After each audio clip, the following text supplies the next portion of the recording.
हरिओम। एक कदम उजाले की ओर से मैं प्रीति आप सभी का स्वागत करती हूँ।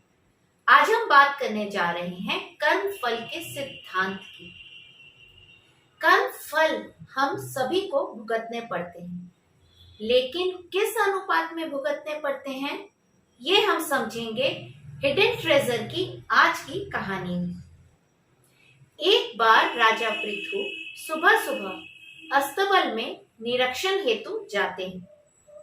वहीं पर उसी समय एक साधु भिक्षा मांगने के लिए आता है। सुबह सुबह साधु को भिक्षा मांगते देख राजा खिन्न हो जाते हैं। क्रोध में भरकर बिना सोचे विचारे वहीं से एक मुट्ठी घोड़े की लीद उठाते हैं और साधु के भिक्षा पात्र में डाल देते हैं। साधु बड़े शांत स्वभाव के थे, इसलिए कुछ नहीं बोलते, चुपचाप वहां से चले जाते हैं और अपनी कुटिया के बाहर एक कोने में उस घोड़े की लीद को डाल देते हैं। कुछ वर्षों उपरांत राजा पृथु शिकार के लिए जंगल में जाते हैं।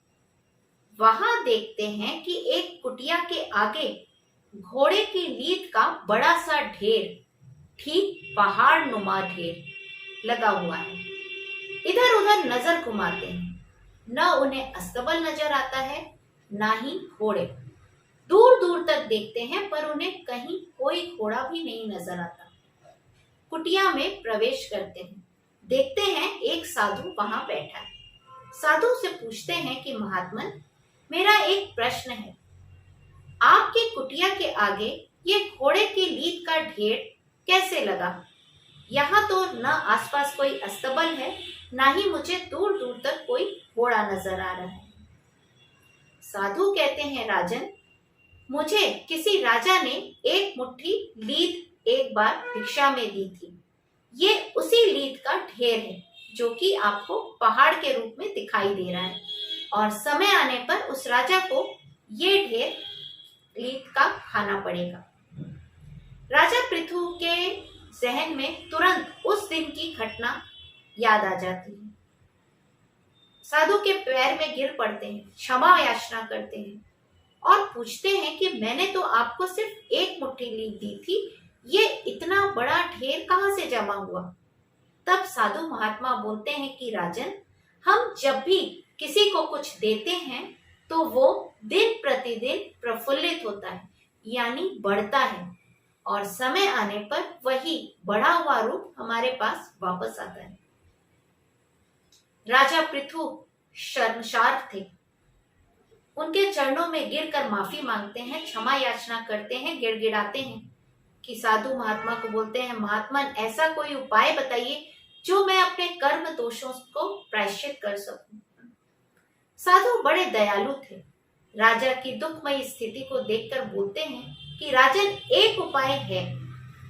अगर आप ऐसा कोई कार्य करें जो देखने में तो निंदित हो, निंदनीय हो, गलत हो, लेकिन वास्तव में वो गलत ना हो, उसका दोष आपको न लगे। राजा पृथु अपने महल वापस आते हैं। रात भर विचार में डूबे रहते हैं कि ऐसा कौन सा काम किया जाए जो देखने में गलत हो और वास्तव में गलत ना हो। अंततः उन्हें एक उपाय सूझ जाता है। सुबह सुबह एक शराब की बोतल लेकर वो नगर के चौराहे में जा बैठते हैं और शराबी होने का अभिनय करते हैं। सुबह का वक्त था तो लोग बाग आने लगे, देखने लगे राजा को, और आपस में चर्चा शुरू हो गई कि ये कैसा राजा है, कितना निंदनीय कृत्य कर रहा है। देखो जरा इसे, शराब के नशे में धुत है। ये कैसे राज्य संभालेगा, ये कैसे अपने प्रजा को संभालेगा। उनकी निंदा की चिंता किए बगैर राजा पृथु कुछ दिन तक इसी तरह शराबी का अभिनय करते हैं। हर रोज शराब की बोतल लेके चौराहे पर बैठ जाते हैं और उनकी निंदा शुरू होती।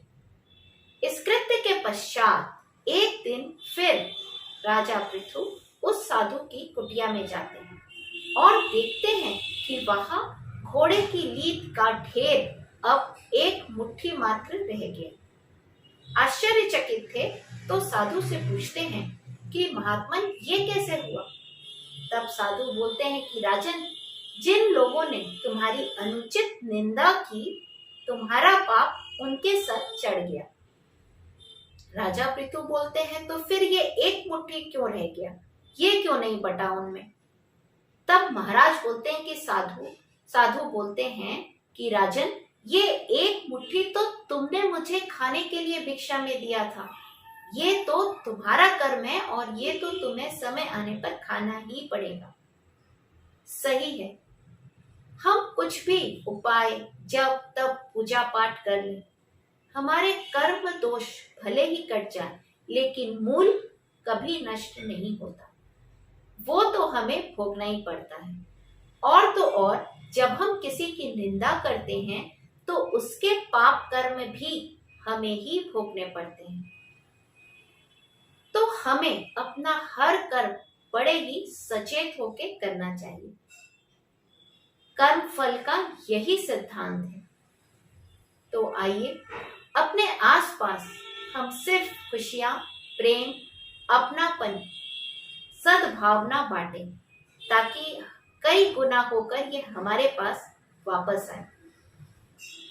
याद रखिए, हर मंगलवार और शनिवार हम मिलते रहेंगे एक नई कहानी के साथ। इस वादे के साथ आज लेती हूँ विदा। हर सोमवार, बुधवार और शुक्रवार को वेदांता स्टडीज के लिए आप हमारे वीडियोस को फॉलो कर सकते हैं। हरिओम।